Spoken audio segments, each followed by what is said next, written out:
You're listening to the Custom Built Podcast. In today's episode, we're going to talk about lessons I've learned from my dad. So stay tuned.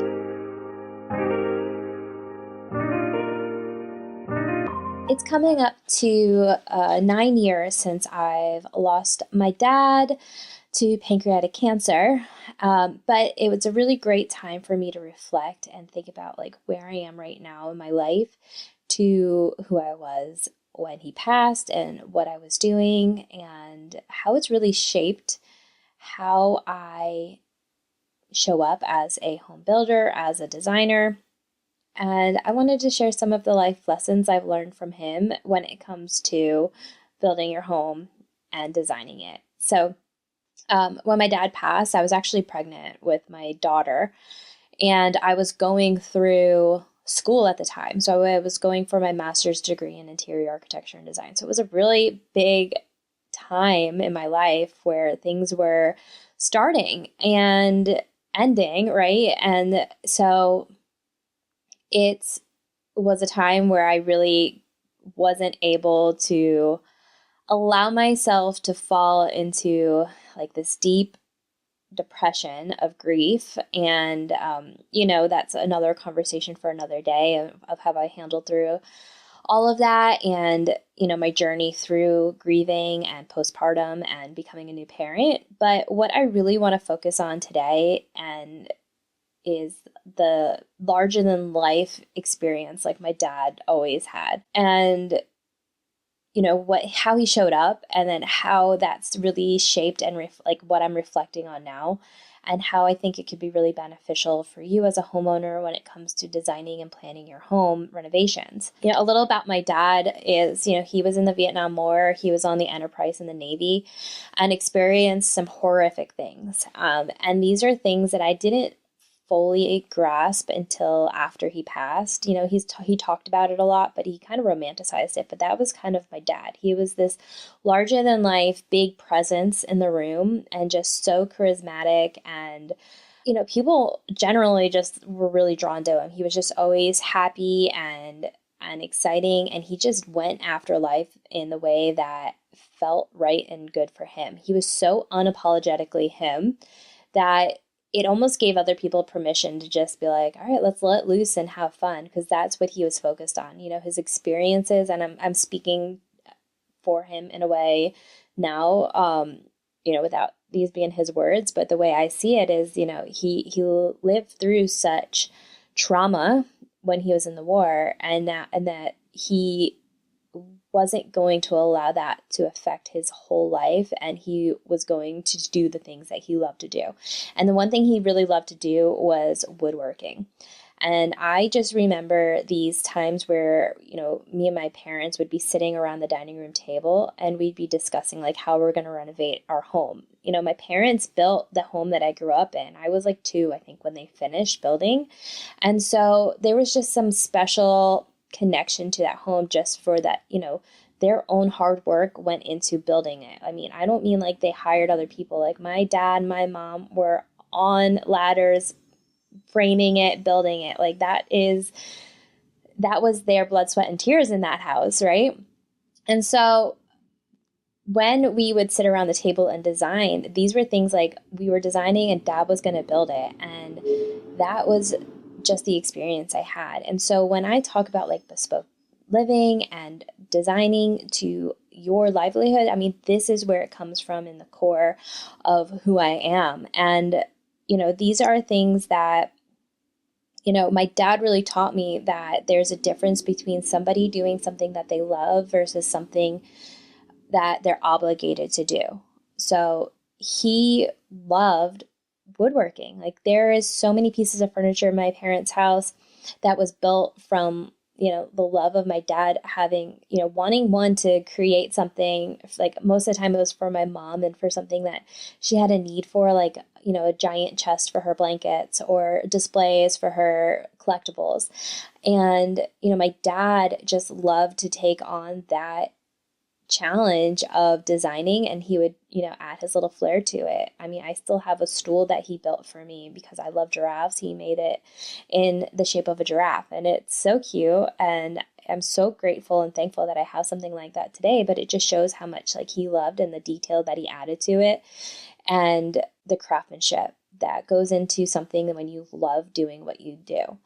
And so what they did throughout their time, so they built this home, but they have 4 girls, right?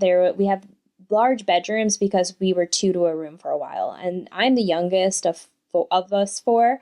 And so, and by a pretty big amount. So when my sisters started moving out, it looked like we lived in this like ginormous house with huge rooms. And, at the time we were filled, like we were in that house. It's a good size house and there's lots of space to be in, but there's also some constraints. And, when you start growing your family and my sisters getting married and having children and we're having family events, we're seeing how we're like busting at the seams in ways. So we're like, all right, how are we going to grow this house out? What are we going to do? They built a screened-in porch, and we really spent a lot of our time, my childhood, like in that porch and gathering and enjoying each other's company.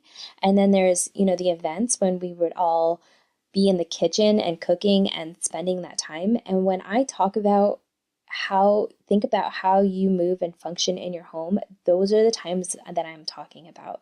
So for me, when I'm ready to design and renovate my own home, the first thing I'm going to do is my kitchen.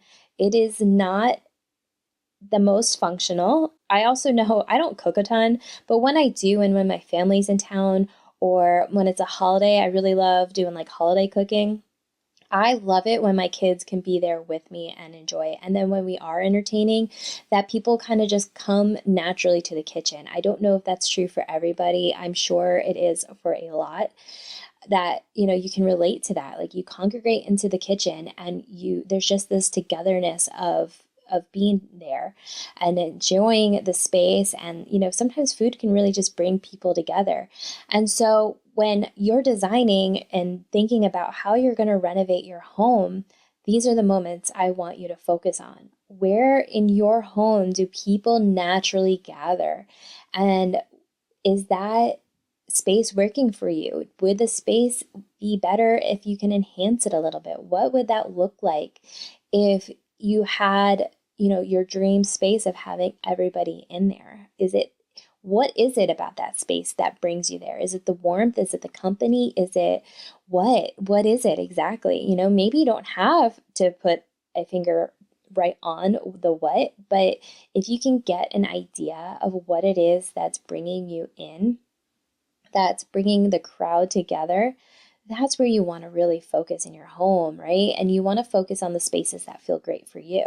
So another project that my dad was working on, he didn't get a chance to finish it, but my mom has some friends that are also big woodworkers, so they helped her finish this project. But we have this loft area that they were turning into their library. Both my parents are big readers. My dad loves Stephen King, history books. He loved like Clancy, I don't know.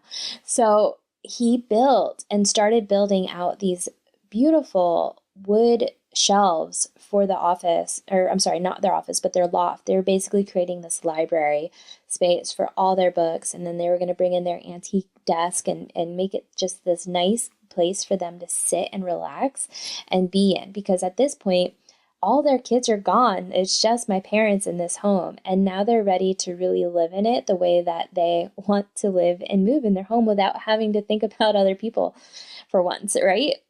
And I don't mean that like for once. Obviously, they care about us. They love us. Those times are different. But as you grow and change and your kids grow and they change and they have their own families and, you start to understand like it's okay to have these spaces for myself.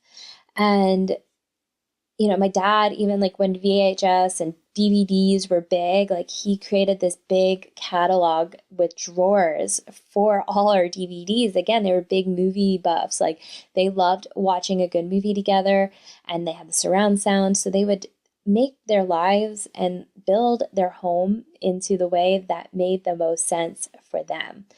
And again, because of that, it's shaped how I approach home building. It's my approach to design. Why not build your home and create the space that you need for what you're in right now? It's okay if those hobbies change, right? DVDs are basically obsolete now, right? So my mom has a whole giant catalog of DVDs that, one day she's going to probably want to get rid of. And then what? What is she going to do in that space? I'm sure she can find another solution. It could be shelves. I think that's what it was before they turned it into drawers. It's been so long, I can't fully remember. But that's the beauty of like your home evolving and changing, and also knowing that we can always adjust and we don't have to make it this high stake moment of designing our homes.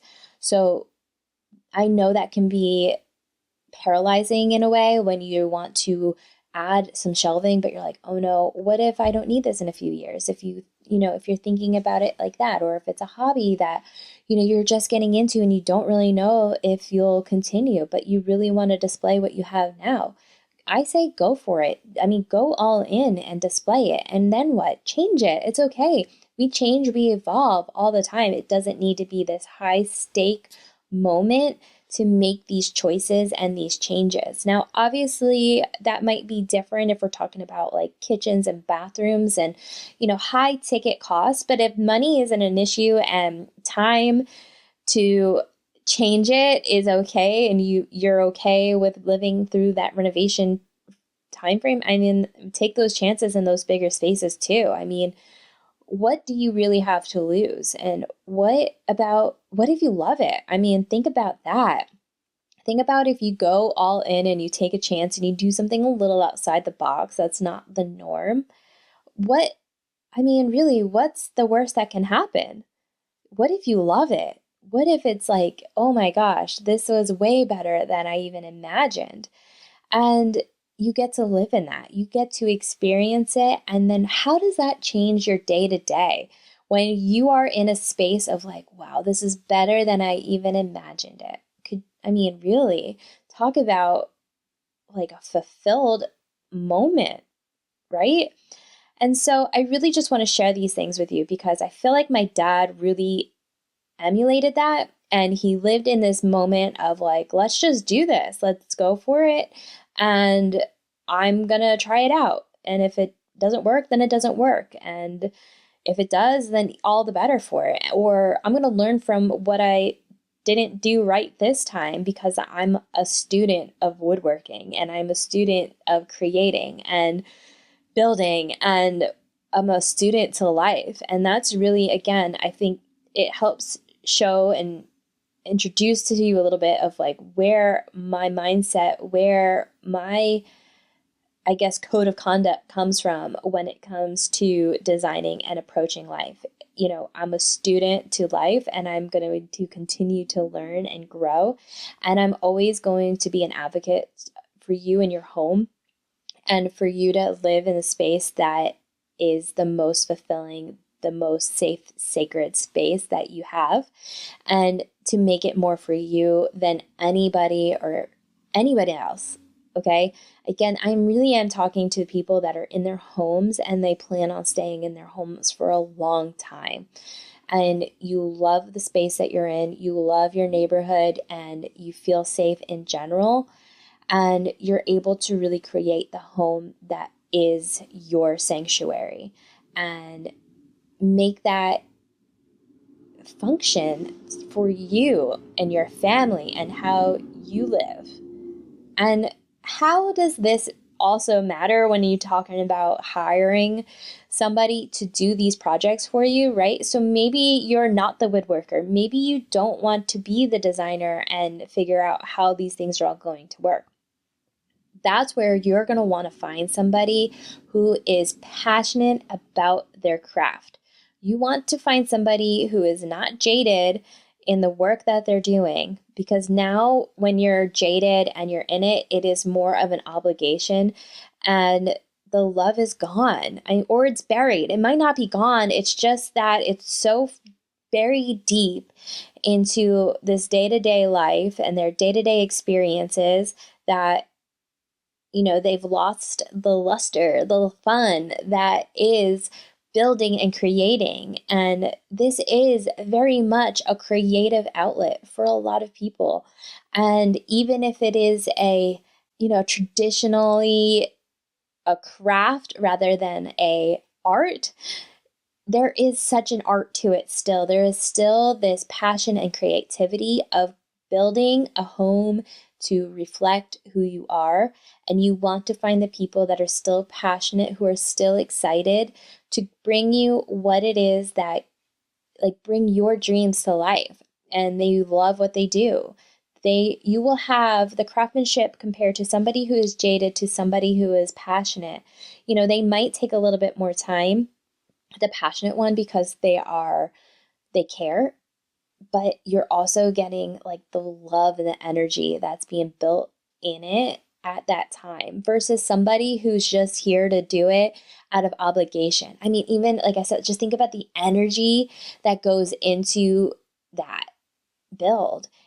In comparison, if we're comparing somebody who's obligated to be building something for you and they're just this is just another day, just another shelf, versus somebody who's excited and passionate to bring it to life and they love what they do and they're excited about the wood. I mean, I can tell you, I can't tell you how many times that my dad would be like, oh, look at this, smell the wood. He loved it. He loved the smell of sawed, scraping the wood, smelling it, cutting it. He was just in his zone when he was in his garage building. And you want somebody who is feeling similar about their craft when they are in your home and bringing your dreams to life, okay? You can't be the only one that's excited and bringing the passion.